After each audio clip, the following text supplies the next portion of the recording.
All right, well, let's move on to our next segment. And in this segment, we are going to be rating coaches looking to be hired right now. There are a lot of coaches that are being looked to hire, like being acquired about, but the ones that I put on this list, I only came from like reports that have been like they've been like their contacted. Candidates and stuff. Yeah, that's who because there's like a million candidates like from college and NFL and high school or whatever. Are we candidates?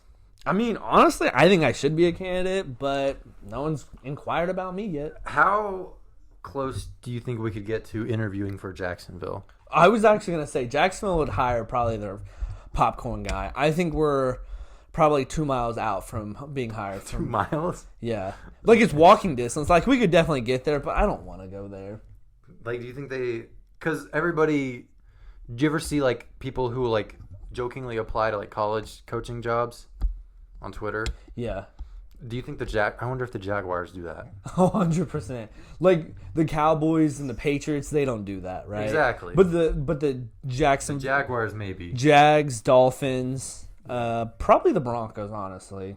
Nah, I guess not. Okay, probably the guy I've seen a lot, but has not talked to anybody yet. Dan Quinn. Yeah, I'd rate him a B even. I mean, he's a Super Bowl coach that's been there, hasn't won it yet.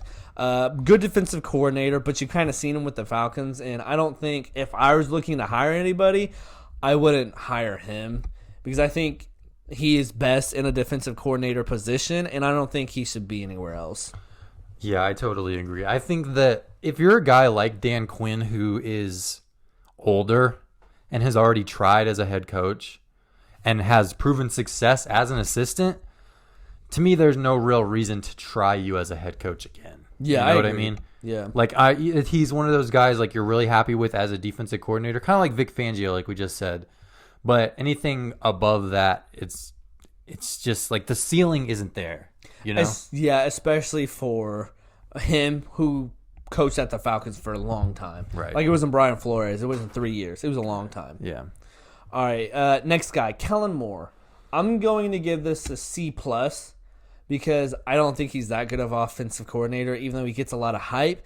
And I just think he has a baby face and kind of ugly, so I don't think he should become a coach. I don't think any player, any reason, like Aaron Rodgers would not listen to Kellen Moore, No. right? I think, so I'll give Dan Quinn a C+, and I'll give Kellen Moore a C, just because, like, Kellen Moore has not been a head coach before, Yeah. but I just don't see a reason to go with, like, even the Cowboys offense, when they, like, this year they finished high in, like, total yards, total points, etc. But, like, game to game, it hasn't been impressive. Like, they've always kind of been up and down in terms of offensive production under Kellen Moore. And I just don't think that he's, I just don't get the leader of men vibe from Kellen Moore. You know? And for me, when you look at that team, think about how many first rounders are on that offense. Yeah. I mean, besides Dak, and I mean, Dak is a crazy phenomenon about being a fourth rounder, being this good, right? Well, yeah, but it's a team full of Pro Bowlers, like literally from their offensive line all the way up and down. I think for someone to hire an offensive coordinator, they need to be able to take fifth and fourth rounders and make them the Dallas Cowboys instead of having first rounders and being what the Dallas Cowboys are now, right? Right. Next guy, Bill O'Brien. Bob. I think this is a F-. I think he has not a good showing in the national championship. I think he should not even sniff a head coaching job. I don't think he should be a coach in general. He should probably go the Adam Gase route where he should be the offensive coordinator for his high school team. And that's a stretch for me. I don't think he should sniff a head coaching job. Wow, I disagree. Yeah. I think Bill, he gets a C+ from me. Mm-hmm. I would take him over either of the two we just talked about. Really? I would definitely take Dan Quinn over Bill O'Brien. That's fair. But I just think that, to me, he's a little bit more proven in terms of, like, Success. Like, I mean, for the coach of the Texans, like, they made the playoffs several times. Yeah. They made, not deep playoff runs, but they won some playoff games under him. Mm-hmm. His offenses were usually not horrible. You know, especially after he got Deshaun. Yeah. You know, despite not having a whole lot else. I mean, they were pretty solid. Yeah. Obviously, he's probably the worst general manager we've ever seen in the history. So I would give him a coaching key and like nothing else. Like you're here to coach and you don't say anything about the personnel. So like he should be the coach of the Dallas Cowboys. Sure, yeah. Like let Jerry That's do the everything. kind of role that he could succeed in. Yeah. You know? But I think he's probably more suited as an offensive coordinator, but of all the candidates that we've talked about, I actually don't hate it that much. Yeah. Okay, next guy, and I think most people probably think this is the best candidate for a head coach, and this is Brian Flores. I would give him a A- as a rating. This is probably going to be my highest rated coach because he's proven as a head coach and defensive coordinator. Well, not defensive. Well, was he the defensive coordinator for the Patriots? I don't know if he was like the main defensive it doesn't coordinator, matter. but you know what I mean. He was a good defensive. The Dolphins had a good defense, right? Say that 10 times fast. Not really. I don't want to listen to that. But I think he did a good job with the Dolphins. And I think everyone knows that he shouldn't get fired. Yeah, I think I'll give him a B+. Okay. I think that he's young, which is good. He's proven success with 2 different organizations so far, you know, Patriots and Dolphins.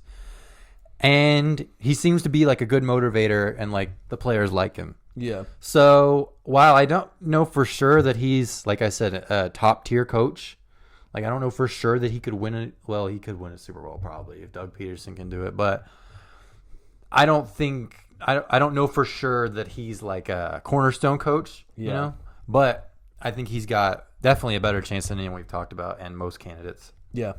All right, next guy, Jim Harbaugh. I'm going to give him a B just because, honestly, I didn't think he was that bad of a coach with the 49ers. No. Right? I thought he was good. They made the Super Bowl with Colin Kaepernick, obviously. And then, honestly, I just didn't think he was a college coach. Like, I think he suits better as a NFL coach, where college coaching, there's a lot more recruiting and blah, blah, blah. Like, it's just comparing college coaching and NFL head coaching is so different, right? And I think he suits that NFL style of a coach better than college. I actually think that's one of the reasons why he might go back to the NFL, because the college game is getting so, like, diluted by, like, the transferring and the NIL stuff. And I think he's a little bit more suited to, like, just get the players in here, let's coach them and let's play, you know? Yeah. Like, I think that's a good point, even though I think as a college coach, he's pretty good. I think he's all right as a college coach. But anyway, as a head coach candidate, I'll give him, like, a B-. Yeah. Just because I think it depends on the circumstances and it depends on the roster that he inherits, you know? Like, I don't think I would want Jim Harbaugh to inherit the Jaguars, but I think if he went to, like, let's say like a Denver or Vikings, maybe I could see him the Bears, maybe. Bears, something like that, where like the team has, like, it's a good franchise and like they have some, they're more pieces. Reload than rebuild. Yeah. I agree with that. All right, next guy, kind of a controversial guy, Doug Pederson. I honestly think this isn't that bad of a coaching hire if I were to be an NFL organization. Really? Because he made the Super Bowl, and I think he made the Eagles fairly good, right? I think what killed him was that Carson Wentz was just god-awful, right, towards the end. And sure, you can put some of that on the coach, but the degression of Carson Wentz is just something... I think it's just like his mentality or something in his head went wrong. And I don't think Doug Pederson could have fixed that. And I think Carson Wentz's regression was correlated with Doug Pederson getting fired. And I don't think you should have put that on him. Yeah. I think for me, he's like a C. Yeah. C- maybe. Dan Quinn or Doug Pederson? As a head coach? Yeah. I guess Doug Pederson, but I'm not happy about it. Yeah. I don't think he should be a head coach. I think he should be maybe an offensive coordinator or something like that. For me, I was actually going to say, I think if he's not a head coach, I don't think he should coach at all. Interesting. I think he's better as a head coach than he is offensive defensive coordinator, right? I think the problem for me is just that so much of his success seems like it was correlated with Frank Reich rather than Doug Pederson. And I mean, pretty much as soon as he left, like everything kind of went downhill for Philly, you know? Mm-hmm. So I would hesitate to hire him. Yeah. Even though I think, like you said, he's kind of like, he has some qualities, you know? Like he's obviously not the worst leader or the worst schematically. Yeah. I just don't think there's a whole lot there. Yeah. All right, let's go through kind of quick fire some current assistants that are looking to be head coaches. Eric Bieniemy. Like it a lot. Yeah, B+. I think A-. I think he should have been a coach a long time ago. Yeah, 3 years ago. But it's probably hard to gauge these guys because we haven't seen them in that head coaching. Right. And, you know, Byron Leftwich. B. B- for me. I think he's kind of getting carried by the success of his team a little bit. Yeah, I agree with that. But how much of that success is because of him? That's a fair point, but I'm just saying in my opinion. Todd Bowles. Former Jets head coach that went bad. B-. Yeah, I'm going to give it a B because I don't think it was that bad, and I think he was prematurely fired. Yeah, with the Jets. I agree. And the Jets are just a bad organization. And if you look at who he was coaching, I mean, it wasn't very impressive. Yeah, and then Josh McDaniels. B. I think this is like a C, just because for some reason I think you either want to become a head coach or you don't want to become a head coach. And if he really wanted to become a head coach that bad, he would have left the Pats a long time ago. I think he's holding out for the Pats job for sure. But I do think at this point he's getting a little bit. He's probably overhyped with how much talk he gets. But I will say, last thing before we move on, he has done a good job with the Patriots offense, right? Yeah. Because, Bill's not touching that offense. No. And with having Mac Jones and the god-awful wide receivers they have, being able to do a run game that's that efficient with having Mac Jones, fairly good. Yeah,